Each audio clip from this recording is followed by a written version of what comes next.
Assalamualaikum warahmatullahi wabarakatuh. Kembali lagi di Eko Show. Dan kali ini kita mau ngebahas tentang pernyataan Pak Presiden ya, yang ngasih angin surga ke kita. Bulan Agustus nanti Jakarta Bali sudah terbentuk herd immunity. Oke, sebelum kita bahas itu, buat yang belum subscribe dulu channel ini agar suara-suara oposisi makin terdengar lantang di mana-mana. Oke, langsung saja kita bahas. Apa benar Jakarta dan Bali akan terbentuk herd immunity pada bulan Agustus? Ya. Apakah ini hanya PHP, hanya mimpi di siang bolong? Ya, kita akan bahas. Nah, oke, sebelum kita bahas ini, saya mau mengira-ngira dulu nih. Kok Pak Jokowi bisa tiba-tiba ngomong begitu? Dasarnya apa? Seharusnya Pak Jokowi ketika melemparkan suatu isu tuh dijelaskan dulu dong dasarnya apa, ya, maksudnya bagaimana, agar kemudian perdebatan kita ini menjadi lebih berwarna gitu. Jangan hanya asal lempar saja seperti apa ya, seperti dukun lah ya, asal jeblak gitu, asal ngomong tanpa dasarnya, itu bisikan gaib gitu ya. Jadi dia nggak bisa ngomong apa-apa. Jangan kayak gitulah. Pemerintah itu kan rasional harusnya. Mereka dikeringin orang-orang yang kompeten. Misalnya ketika mengucapkan sesuatu tuh harus ada dasarnya, landasannya apa. Karena kan kita cuma dengar dari Pak Jokowi sendiri. Tok, menteri-menterinya juga nggak ada yang bahas itu. Bahkan Gubernur Jakarta, Pak Anies Baswedan juga anteng-anteng aja gitu. Nggak ngasih target. Deket banget loh ini sudah bulan Juli, hanya sudah di penghujung bulan malah. Ya, hanya beberapa hari lagi kita menuju bulan Agustus, dan katanya Jakarta Bali akan terbentuk herd immunity gitu. Jadi kira-kira Pak Jokowi ini dapat bisikan gaib dari mana gitu ya. Nah, sebelum saya jawab lagi, saya ingin mengira-ngira dulu ya landasan Pak Jokowi agar kita kemudian mudah dalam berdiskusi nantinya. Saya kira ya landasan Pak Jokowi itu hanya berdasar pada cakupan vaksin, ya, hitung-hitungan kasar di atas meja, di atas kertas. Ya, memang benar di DKI hari ini itu sudah cakupan vaksin itu sudah mencapai 70%, 69,4% untuk dosis 1. Untuk dosis 2-nya ya sekitar 20-an%. Nah, saya kira jika digenjot dengan angka vaksinasi per hari yang cukup besar ini, ya bisa saja nanti tercapai 70% di bulan Agustus gitu. Tapi apakah vaksin saja cukup menjadi dasar terbentuknya herd immunity di satu wilayah?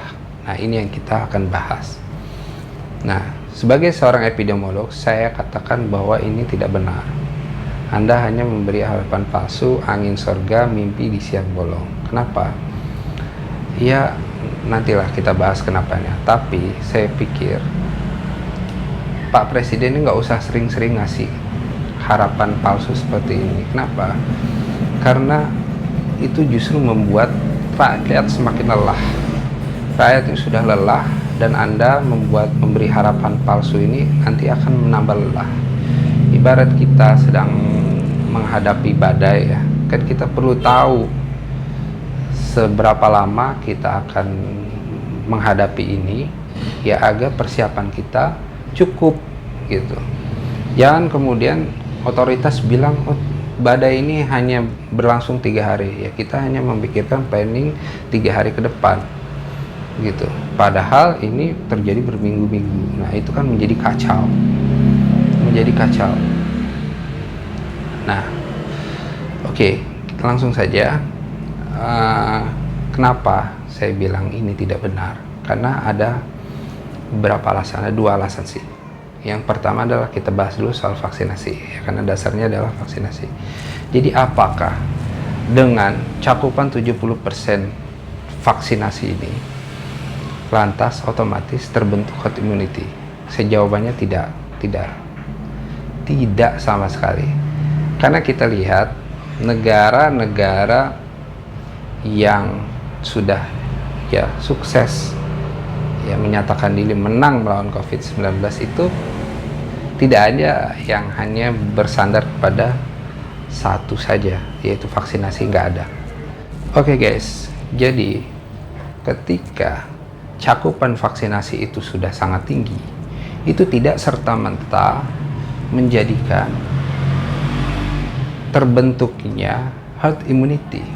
Kenapa? Ya kita runut saja dari awal. Pertama, vaksin ini kan dibuat secara darurat, dan sampel yang digunakan adalah sampel yang paling awal muncul, yaitu jenis varian yang muncul di Wuhan itu ya. Nah, sedangkan hari ini varian COVID-19 itu sudah berkembang ya, ada puluhan, ada 20-an ya. Varian alpha saja ada berapa banyak tuh ya. Sekarang ada alpha, ada beta, ada gamma, ada kappa, ada delta, ya, banyak sekali variannya.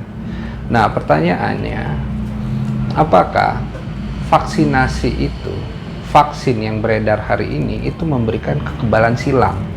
Artinya begini, anggap saja vaksin itu ditujukan untuk varian alpha dengan efektivitas 70% misalkan. Nah, ketika itu digunakan untuk varian beta, apakah efektivitasnya sama 70% atau terjadi penurunan efektivitas? Nah, itu kan yang menjadi pertanyaan, dan itu juga yang ada di benak kita sekarang. Mengapa sudah divaksin kok angkanya tetap tinggi? Ya, dan itu nggak terjadi di Indonesia saja, di seluruh dunia seperti itu. Vaksinasi sudah dijalankan, tapi kenapa angka penularan tinggi, terutama pada penyebaran di varian delta ini ya. Di varian delta ini kasus penyebarannya sangat tinggi ya. Kita ambil contoh saja ya, di Inggris. Kenapa kita Inggris? Karena Inggris ini kan satu, dia negara maju ya. Kedua, dari segi populasi dia juga cukup banyak. Ketiga, cakupannya juga sudah tinggi, sudah di atas angka 70%. Keempat, vaksin yang digunakan juga bukan vaksin ecek-ecek ya, vaksin terbaik yang dia gunakan. Tapi apa yang terjadi hari ini? Kita lihat di Inggris justru lonjakan kasusnya tinggi. Ya, Inggris tuh masuk 5 besar loh. Ya, Indonesia, India, Brazil. Ya, Inggris itu masuk 5 besar, itu naik turunnya dia itu ganti-gantian ya. Memang dia nggak pernah sih sampai nomor 1 kayak kita ya, si di bawah kita dia ya. Tapi mengapa, itu kan pertanyaan, mengapa di Inggris kasusnya masih sangat tinggi padahal cakupannya sudah baik, sudah di atas 70%. Nah, ini kan menunjukkan bahwa vaksin tidak bisa dijadikan sandaran terbentuknya herd immunity, walaupun nanti kita akan bahas ya. Jadi walaupun angka penyebarannya tinggi, tapi yang lain-lainnya masih bisa ditekan. Tapi saya mau tekankan di situ dulu ya, bahwa cakupan yang tinggi itu tidak menjadikan serta-merta terbentuknya herd immunity. Karena itu tadi, bahwa vaksin ini kan ditujukan untuk varian yang paling awal ada, sedangkan varian hari ini sudah banyak sekali ada. Kan di Indonesia ini hampir semua varian, terutama di Jakarta, hampir semua varian yang ada di dunia ini ada di Jakarta gitu. Nah, ini kan tidak memberikan kekebalan silang. Walaupun demikian, bukan berarti vaksin tidak berguna. Nah, itu nanti yang kita bahas. Jadi Inggris walaupun angka penularannya tinggi, tapi dia case fatality rate-nya rendah. Ya, angka kematiannya sangat kecil sekali. Ya, 10, 15 gitu ya. Kecil sekali. Walaupun itu juga nggak disandarkan pada keberhasilan vaksinasi saja, ada beberapa faktor juga yang mempengaruhi itu. Tapi yang kita mau bahas kali ini adalah herd immunity tidak serta-merta terbentuk dengan vaksinasi yang tinggi. Yang kedua adalah jenis vaksin itu sendiri. Sekarang kan vaksin yang beredar ada banyak, ada Pfizer, ada Moderna, ada Sinovac, ada Sinopharm. Setiap jenis ini kan memberikan efektivitas yang berbeda-beda, terutama pada varian Delta. Kalau untuk varian yang awal umumnya itu semua berhasil lah ya. Kita lihat di awal-awal bahkan di Indonesia sendiri kasus pernah sampai melandai rendah sekali setelah vaksinasi itu digalakkan. Tapi itu untuk varian bukan Deltanya. Tapi begitu varian Delta ini masuk ke Indonesia, vaksinasi ini seperti tidak ada artinya. Begitu, seperti tidak ada artinya. Walaupun saya tidak mengatakan bahwa vaksinasi ini sia-sia, tidak, justru vaksinasi harus digenjot. Nanti kita akan bahas juga soal itu. Nah, jadi Pak Jokowi, kalau saya tegas mengatakan bahwa vaksinasi ini walaupun digenjot sampai bulan Agustus mencapai 70% di Jakarta dan Bali, itu tidak menjadikan Jakarta Bali terbentuk herd immunity. Perhitungan vaksin. Yang kedua, perhitungan penularan. Di Jakarta kan penularan tinggi sekali. Dari dulu penularan selalu tinggi. Sekarang di atas angka 1000, 1500, tinggi sekali. Nah, kalau kita rata-rata di angka 1000 saja, sehari 1000, berarti kan 30 hari sebulan itu udah 30.000. Sedangkan penduduk di Jakarta ini cuma 10-an juta. Artinya untuk terbentuk herd immunity dari penularan kasus itu sendiri, penularan kasus ini di Jakarta ini sudah ada 10% gitu ya. Nah, yang jadi pertanyaan, 10% orang penyintas COVID-19 ini apakah juga kebal terhadap varian Delta? Nah, ini kan belum ada penelitiannya. Jadi sesuatu yang berkaitan dengan COVID-19 ini semuanya baru. Tidak ada yang pasti. Ya, informasinya selalu berubah-ubah. Karena apa? Ya, ini masih baru. Belum ada penelitian yang final. Jadi sekarang orang yang sudah pernah terinfeksi COVID-19, apakah nanti akan terjamin dia tidak akan terkena varian Delta ini? Nah, itu kan juga tidak ada penelitiannya. Jadi baik dari vaksin maupun dari angka penularan kasus di Jakarta maupun di Bali itu sama-sama tidak bisa dijadikan patokan terbentuknya herd immunity, ya. Apalagi ini kan terus berkembang, kita juga ngerti ini kenapa kok variannya terus bertambah terus gitu ya. Kok ini udah mulai selesai, datang varian baru, ini udah mulai kelar, datang varian baru dari mana, datang lagi varian baru dari mana, datang. Ini kapan kelarnya kalau seperti ini gitu ya. Nah, jadi Pak Jokowi, saran saya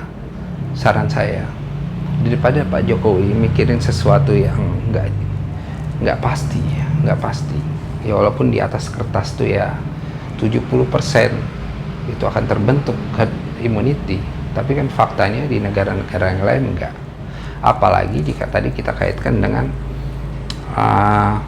penggunaan vaksinnya, ya, kita menggunakan Sinovac paling besar nih Pak Jokowi, ya, dan belum ada di dunia ini pengguna vaksin Sinovac yang menyatakan diri menang melawan COVID-19. Belum ada satupun negara di dunia ini yang menggunakan Sinovac kemudian ini berhasil menundukkan COVID-19. Belum ada. Bahkan negara tetangga kita ini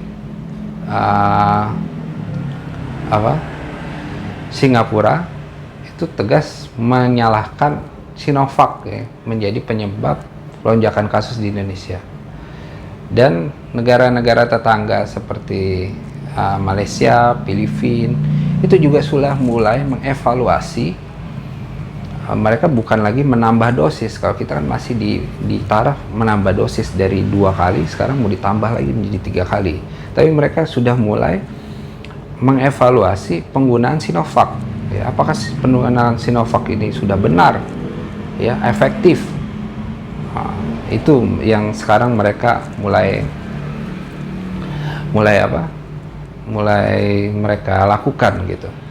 Nah, Pak Jokowi, ya, saran saya, Anda tidak perlu berakrobat ya Pak Jokowi. Ya, saya yakin sih Anda tetap percaya sama Pak Luhut, tapi kan kewenangan sebenarnya ada di tangan Anda. Saya pikir Anda nggak perlu berakrobat menggunakan cara sendiri, ya, untuk melawan COVID-19. Tapi tirulah negara-negara yang sudah berhasil. Saya pikir Inggris ini cocok dijadikan role model untuk keberhasilan penanganan COVID di Indonesia. Kenapa? Walaupun ya kita lihat Inggris juga belum sukses-sukses amat. Angka penularannya masih tinggi, bahkan di bawah kita gitu ya. Tapi Pak Jokowi, case fatality rate negara Inggris itu sangat rendah. Dan kami sebagai epidemiolog itu selalu diajarkan, ketika kasus tidak bisa dikendalikan, maka Anda harus menekan angka CFR. Ya, jadi kematian kalau bisa 0. Ya, jadi kasus tinggi nggak apa-apa, karena banyak faktor yang menyebabkan kasus ini sulit dikendalikan. Tapi fokuslah pada penanganan pasien yang jangan sampai ada korban meninggal gitu.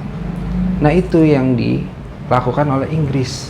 Jadi Inggris hari ini itu dia confident walaupun penularan kasus tinggi, dia confident, ya, tidak melakukan pengetatan seperti yang kita lakukan. Kenapa ya? Karena dulu dia sudah melakukan itu, kita kan telat ya. Dengan cakupan yang tinggi dan didukung dengan sistem kesehatan yang kuat, ya, dia confident, nggak apa-apa. Rakyat saya banyak yang terkena COVID-19, yang terpenting adalah tidak ada yang meninggal, ya. Rumah sakit mampu menampung pasien yang berat, ya. Tidak pernah kita dengar Inggris, ya, kekurangan oksigen, dikirim negara tetangganya, impor dari negara luar, nggak pernah kita lihat. Sistem kesehatannya bagus. Nggak pernah kita dengar di Inggris ada nakes yang teriak-teriak kelelahan nangani lonjakan kasus, rumah sakit penuh, enggak gitu. Meskipun penularan kasus hariannya itu sama-sama tinggi dengan kita, tapi karena selain tadi itu ya, jadi cakupan vaksin yang sudah tinggi itu berkorelasi pada tingkat keparahan pasien COVID-19. Jadi nggak terlalu parah gitu. Dan dengan tidak terlalu parah, sistem kesehatan mereka bisa menghandle. Dan tentu saja vaksinnya kan beda dengan vaksin kita gitu. Nah, ini bisa dijadikan role model. Jadi ketika saya pikir sulit sekali loh ya. Ini ketika sekarang ini kita mengendalikan kasus susah. Kenapa? Anda melakukan pengetatan seketat apapun, ya pasti ada dampaknya. Tapi dampaknya tidak akan signifikan. Kenapa? Kita telat melakukan ini. Virusnya udah di mana-mana. Nah, ketika kita sudah telat melakukan ini, bukan berarti kita tinggalkan ya, kita bebasin aja orang. Enggak.